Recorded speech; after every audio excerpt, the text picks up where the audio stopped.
Germany officially surrendered to the Western powers on the 8th of May 1945. For a few days after that, fighting continued in some areas of the Eastern Front and in Czechoslovakia and Yugoslavia, and some later surrenders occurred, notably in the German-occupied British Channel Islands. However, one anomaly was the continued existence of a Nazi government in the northern German provinces of Schleswig-Holstein under Hitler's successor, Grand Admiral Karl Dönitz. Winston Churchill permitted this anomaly to continue to exist as Dönitz aided the British in the surrender and disarming of German forces in the region. However, on the 23rd of May 1945, the Dönitz government was forcibly ended on Churchill's orders and its leaders arrested. And now a word from our sponsor. A VPN, short for Virtual Private Network, is a cybersecurity tool for privacy and security. When you connect to it, a VPN creates a secure tunnel. It secures data traveling between you and the VPN server. Encryption scrambles data, so to anyone outside the encrypted tunnel, the information looks like gibberish, meaning no snoops can sneak a peek at your online activity. A VPN enables you to browse safely and privately with just a few clicks. With NordVPN's MeshNet feature, you can share files between devices securely, no size limits and no quality downgrade, in addition to secure file sharing. You can also access your devices remotely. It even browses through another linked device using its IP. See the link for NordVPN's exclusive deal. It's completely risk-free with Nord's 30-day money-back guarantee. NordVPN. Sign up now. From Allied headquarters aboard the Patria at Flensburg, North Germany, orders go out for the arrest of the last top Nazis. German sailors, Marines, and soldiers who had guarded the so-called Flensburg government of Admiral Dönitz are made captive. And the high commanders of this curious organization, which had served as the surrendering authority for defeated Germany, are put under arrest.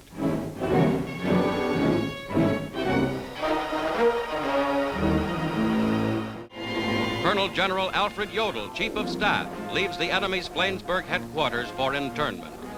Jodl signed the German surrender to Eisenhower in Reims. Flensburg's gun placements never saw action.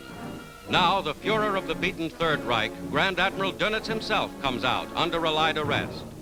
With Jodl, he walks through a tunnel in the Flensburg compound to imprisonment. A fanatical Nazi, Dönitz was the commander of Germany's unrestricted submarine warfare.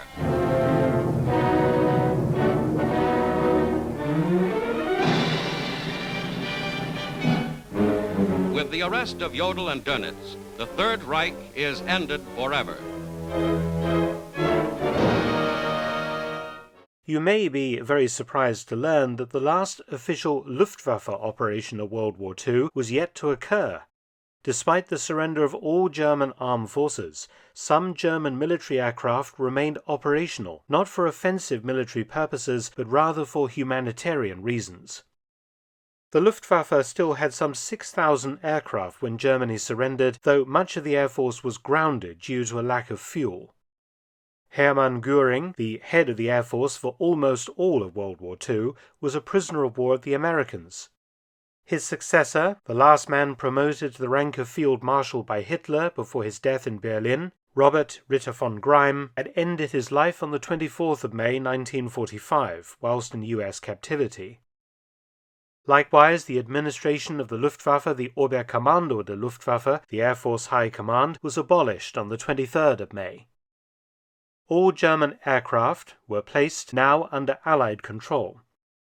So how did a Luftwaffe squadron manage to undertake an operation 5 weeks after the German surrender? The answer is expediency. They were needed. The unit in question was a Seenotstaffel, or Sea Rescue Squadron, and as their name suggests, this unit had been tasked during the war with rescuing personnel from sunken ships or downed airmen from the sea.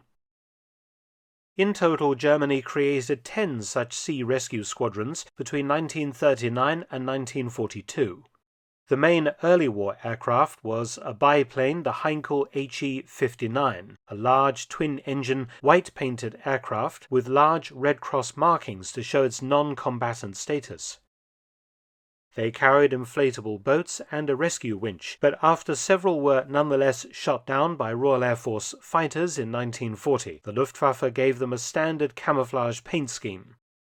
Other types of rescue planes used by these squadrons included the Dornier Do-24 flying boat and the Heinkel HE-115 seaplane. The sea rescue squadrons served all across Europe, from the French coast to Venice in Italy to Athens and to Sevastopol on the Eastern Front. Reorganized in 1944, this story is focused on Seenotstaffel 81, assigned to Bug Naval Air Station on the island of Rügen. Equipped with 14 Dornier 24 flying boats, the 81st Squadron ranged over the Baltic Sea, being forward-based at several places, including Pillau, now Baltiysk in Russia.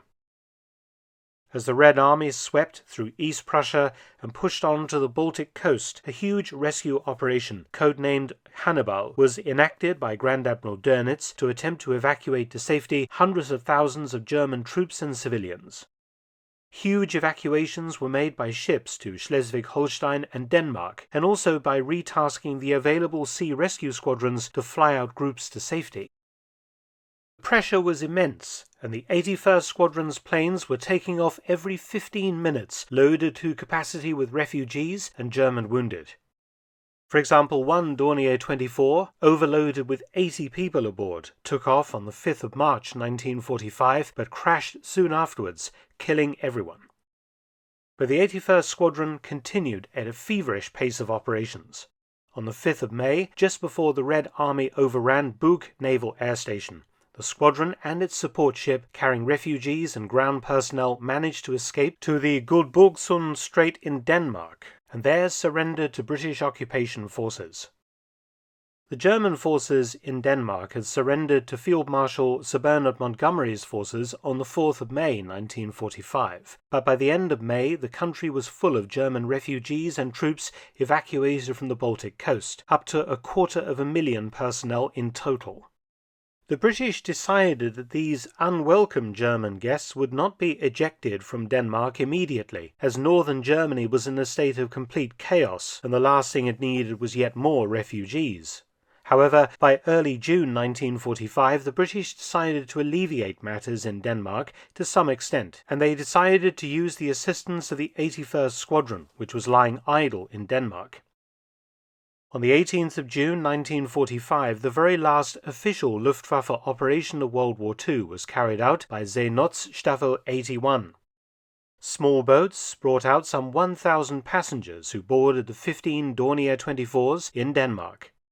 The operation is listed as the last official Luftwaffe operation, as command remained in German hands, the 81st Squadron's commanding officer, Major Karl Born, in charge. All the aircrew wore their Luftwaffe uniforms and decorations, and the only change to the Dornier 24s was the painting out of the swastikas on the tails.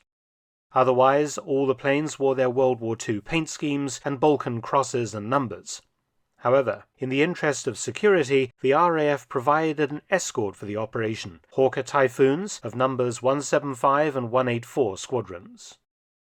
After a short flight, all 15 German flying boats landed successfully on Schaifjord near Schleswig Harbour, and the passengers were offloaded, with the mission complete by 2:45 on the afternoon of the 18th of June 1945. The rest of the squadron followed aboard their supply ship, arriving safely the next day, and it also carried aboard the last of the 81st Squadron's planes, an Arado AR-196 spotter plane.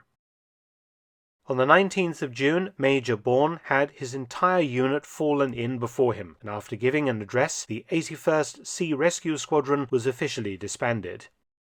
The men now went into British captivity, leaving their aircraft at Schlei. There would be a few more flights by German aircraft after the 18th of June 1945, but none fully under Luftwaffe command and control, making the operation of the 18th of June the last official Luftwaffe mission of World War II. The Luftwaffe itself was officially disbanded on the 20th of August 1946.